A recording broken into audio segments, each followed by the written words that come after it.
నమస్తే, this is Sourya. Welcome to our channel. ఈ రోజు మనతో పాటు సీనియర్ జర్నలిస్ట్ దుర్గా వడ్లమణి గారు ఉన్నారు. వారితో మాట్లాడదాం. నమస్తే మ్యామ్. నమస్తే అండి.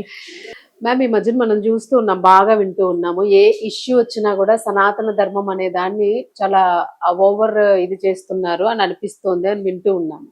మీరేమంటారంటే రీసెంట్ గా తెలంగాణ ముఖ్యమంత్రి రేవంత్ రెడ్డి గారు జనరల్ గా అన్నారు, నార్మల్ గా ఒక మీటింగ్ లోని దేవుడు భక్తి ఇవన్నీ కూడాను మీకు ఉద్యోగాలు ఇప్పిస్తాయా, కొలువులు ఇస్తాయా, జీతాలు ఇస్తాయా, నమ్మకం ఉండాలి. కాకపోతే అదే అనుకుంటూ మీరు వృత్తి ధర్మాన్ని నిర్వర్తించకుండా ఉండకూడదు అన్నట్టు కొన్ని మాటలు మాట్లాడారు. దాన్ని ఇప్పుడు కాంట్రవర్షియల్ గా చేస్తూ ఉన్నారు. మీరేమంటారు దాని గురించి, మీ అభిప్రాయం? అంటే మనిషి తను చేయాల్సిన విద్యుక్త ధర్మాన్ని తను చేయాలి. ఇప్పుడు మీరు చదవకుండా గాలిలో దీపం పెట్టేసి దేవుడా నేను పరీక్ష పాస్ అయిపోవాలి అంటే అయిపోతారా? ఫస్ట్ మీరు చదివాక ఏమనుకోవాలి, అబ్బా నేను చదివాను, కొంచెం నాకు ఈజీగా వస్తే బాగుంటుంది క్వశ్చన్ పేపరు, నేను చదివినవి రావాలి అక్కడ కొన్ని ప్రశ్నలు అని అనుకుంటాం. అది ఇప్పుడు ఆయన చెప్పిన దాంట్లో నాకు కనిపించింది అది. అంటే మీ విద్యుక్త ధర్మాన్ని మీరు చేశాక నమ్మకం పెట్టుకోండి దేవుడి మీద. కానీ దేవుడే ఇచ్చేస్తాడని ఎలా అనుకుంటారు? ఫస్ట్ మన ప్రయత్నం ఉండాలిగా. మన మానవ ప్రయత్నం తర్వాతే దైవ బలం తోడవుతుంది దేనికైనా కూడా. అంతే కదా. ఇప్పుడు నాన్నగారు అమ్మ కష్టపడకపోతే మనకి తిండి దొరుకుతుందా? మనకి వాళ్ళు చదివిస్తేనే కదా, వాళ్ళు కష్టపడి మనని చదివిస్తే మనం నెక్స్ట్ జనరేషన్ తయారు చేస్తాం. అంటే ఇదంతా కూడా అట్లా ఒక ప్రాసెస్. ఆ ప్రాసెస్ చేయమన్నాడు ఆయన. అయితే ఆయన అన్న మాట ఏంటంటే, మనకి 30,000 దేవుళ్ళు ఉన్నారు, దేవతలు ఉన్నారు.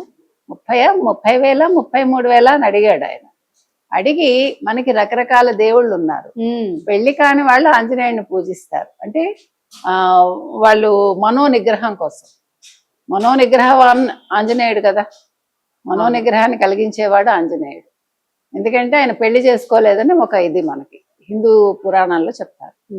అందుకని ఆంజనేయుడిని పూజిస్తారు. ఎందుకని? ఎటువంటి డిస్ట్రాక్షన్స్ లేకుండా వాళ్ళు చదువు కావచ్చు, లేకపోతే వాళ్ళు చేసే పని కావచ్చు సక్రమంగా చేయగలగాలి, ఇలాంటి ప్రలోభాలకి వాళ్ళు గురి కాకూడదని.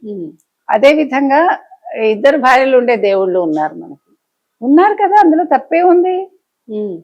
ఇప్పుడు శివుడికి ఇద్దరు అంటారు. అవును, అంటే మనకి ఉంది అది. అది నిజమో కాదో మనకి తెలియదు, ఐతిహ్యాలు అయితే ఉన్నాయి. అది చెప్పాడు ఆయన. అదే విధంగా మనకి గ్రామీణ దేవతలు ఉన్నారు. అదే విధంగా గ్రామీణ దేవతలు ఉన్నారు. గ్రామ దేవతలు ఏంటి? పోచమ్మ, మైసమ్మ, ఇట్లా రకరకాలు మనకి అన్ని చోట్ల ఉన్నారు. మనకి ఒక తెలంగాణలోనే కాదు, ఆంధ్రప్రదేశ్లో ఉంటారు. ప్రతి తెగలోనూ కూడా మీకు ఉంటారు. గిరిజనులోనే ఉండక్కర్లే. ఇప్పుడు సమ్మక్క సారక్క, అవును, ఎంత పెద్ద ఇది చేస్తారు తిరణాల, ఇంకా మామూలుగా కాదు అది. అవును, అసలు చాలా పెద్దది అది. అది గిరిజనులకు సంబంధించిందైనా అందరూ దానికి వెళ్తారు. సో కొంతమంది దేవతలకి కళ్ళు మాంసం నైవేద్యంగా పెడతారు అని. మీకు భక్త కన్నప్ప ఏంటి? అదే కదా. అవును, తిన్నాడు ఏం చేస్తాడు? మాంసం తెచ్చి పెడతాడు. నువ్వు తినాలి అని ఎవరు? శివుడిని పూజిస్తాడు. అంటే తప్పొప్పులు ఏమి ఉండవు. భక్తిలో మీకు రకరకాలు, ఇప్పుడు 9 భక్తి మార్గాలు ఉన్నాయి మనకి.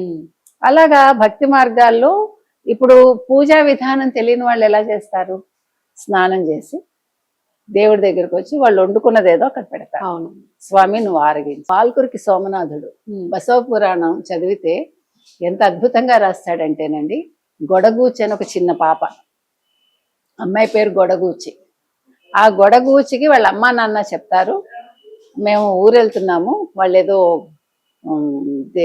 పర్యటనకి వెళ్తారు, దేవాలయాలు ఎక్కడికో, నువ్వు మేము వచ్చే వరకు శివుడిని నువ్వు చూసుకోవాలి, శివుడికి పాలు అక్కడ పెట్టాలి నైవేద్యంగా, శివుడు ఆరగిస్తాడని చెప్తారు. ఆ అమ్మాయి అంటే ఆ మాటే పెట్టుకుంది. ఇందాక ఆయన అన్నారు చూడండి, నమ్మకం పెట్టుకోండి అని. అవును, రేవంత్ రెడ్డి గారు.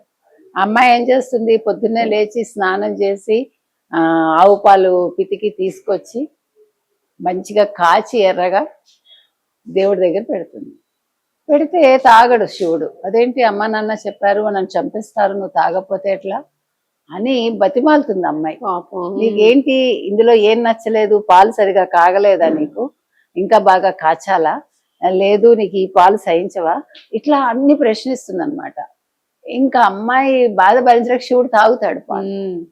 తాగాక తల్లి తండ్రి వస్తారు, వచ్చాక పాలు ఏవి అంటే శివుడు తాగాడు అంటుంది, నువ్వు అబద్ధం చెప్తున్నావు అంటారు. వాళ్ళకి ఎప్పుడు అలా జరగలేదు జరగలేదు కాబట్టి. కదా, నమ్మకం అదేంటి ఉందంతే. మీరేగా చెప్పారు శివుడు తాగుతాడని.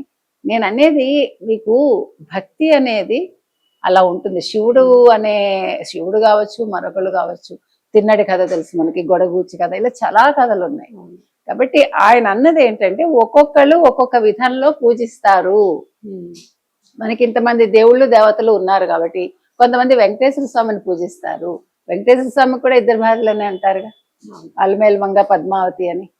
ఇక్కడ మనం దేవుళ్ళని ప్రశ్నించాం, అదొక సంప్రదాయంగా తీసేసుకుంటాం మనం అవును కదా.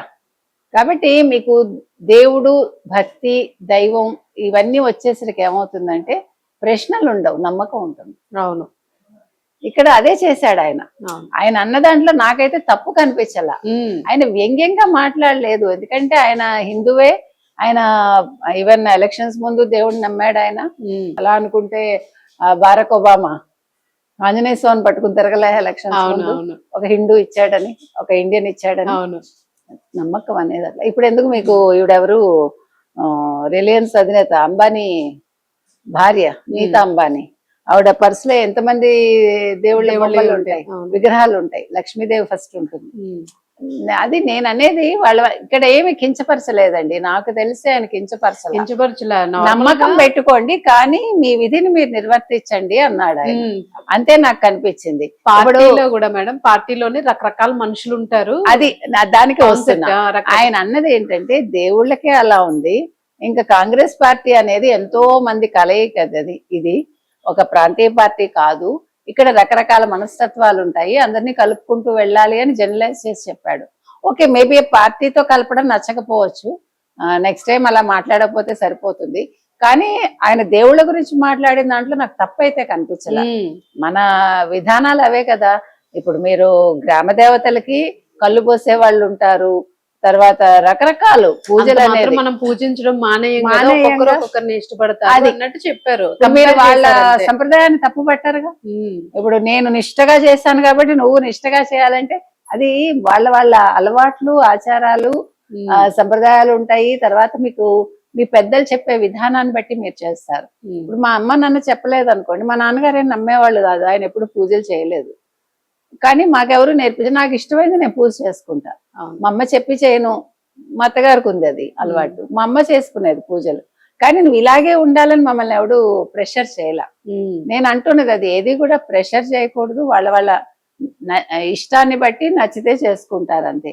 సో మనకి ఏమైతుందంటే ఇటీవలి కాలంలో ఈ సోషల్ మీడియా వచ్చాక ప్రతి దాంట్లోంచి మనం నెగిటివిటీ ఎక్కువ స్ప్రెడ్ చేస్తున్నాం, మనకి మనమే చేసుకుంటున్నాము. అసలే హిందువులు అంటే చులకన, ఇంకా ఎక్కువ చేసుకుంటున్నామని నా ఉద్దేశం.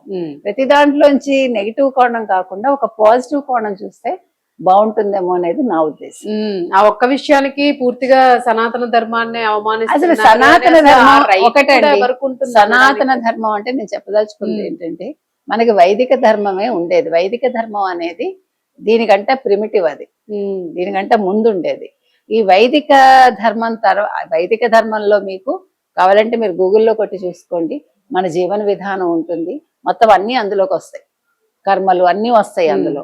దాన్ని ఇప్పుడు మీరు సనాతన ధర్మం అని కొత్తగా చెప్తున్నారు. సనాతన ధర్మం అయినా కూడా జీవన విధానం అంతే, ఇంకేమీ లేదు అక్కడ.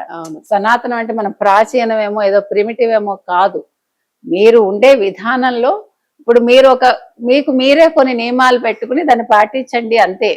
మీరు తప్పు చేయకండి, మీరు అసత్యం పలకండి, అవన్నీ కూడా ఇందులోకి వస్తాయి అంతే. ఇప్పుడు సనాతన ధర్మం అంటే ఏదో ప్రత్యేకంగా లేదు, ఏమీ దిగిరాలేదు. మనకి వైదిక ధర్మం తర్వాతే ఇప్పుడు ఈ మతాలన్నీ వచ్చాయి. మీకు తెలుసో లేదో, మనం అన్ని పంచభూతాలను పూజించే వాళ్ళం మనం. దాని తర్వాతే మిగతా ఈ మతాలన్నీ కూడా వచ్చాయి. అందుకని మనం కొంచెం చదువుకుంటే మనకు అదేదో సనాతనం అనే పదం పట్టుకుని మనం ఇదేదో కొత్తగా ఉంది అని వాడడం కాకుండా మన జీవన విధానం అని చెప్తే సరిపోతుంది. మీరు చేసే పనిలో ఒక నిబద్ధతతో చేయండి. ఇప్పుడు ఎంతమంది చేస్తున్నారండి, ఎంతమంది రాజకీయ నాయకులు నిబద్ధతతో ఉన్నారు, ఎంతమంది నిజంగా పూజలు చేస్తున్నారు, ఎంతమంది నియమాలు తప్పకుండా ఉన్నారు, అది కావాలి మనకి. సో మనం చెప్పేటప్పుడు మనం ఆచరించి ఎదరవాడికి చెప్పాలి అనేది మనం తెలుసుకుంటే చాలు. అంతే ఏదో రాజకీయ పరంగా కాంట్రవర్సీ పాయింట్ కావాలి అని ఏమండి controversy ఇవాళ డికే చేయకుండాను అరుణ గారు అంతరార్థం మాట్లాడారు, తెలుసుకుంటే సరిపోతుంది. నేను ఎవరిని తప్పు పట్టను ఒప్పు పట్టను, ఉమ్, మీరు ఇవాళ బీజేపీలో ఉన్నారని మాట్లాడక్కర్లేదు. ఇప్పుడు బీజేపీ సిద్ధాంతాలు బీజేపీవి, కాంగ్రెస్ సిద్ధాంతాలు కాంగ్రెస్వి, అవును. ఎవరి ఓట్ల గోల వాళ్ళది, ఉమ్, అవునన్నా కాదన్నా. అంతే. కాబట్టి వాళ్ళు ఇలా అన్నారు వీళ్ళు ఇలా అన్నారు దీని మీద కొట్టుకునే కంట అసలు హిందూ ధర్మం అంటే ఏంటి, మన జీవన విధానం అంటే ఏంటి అనేది తెలుసుకుంటే చాలు. ఉమ్, మన ముందు తప్పకుండా ఉంటే మిగతా వాళ్ళు ఆచరిస్తారు. అంతే. Right ma'am, thank you ma'am.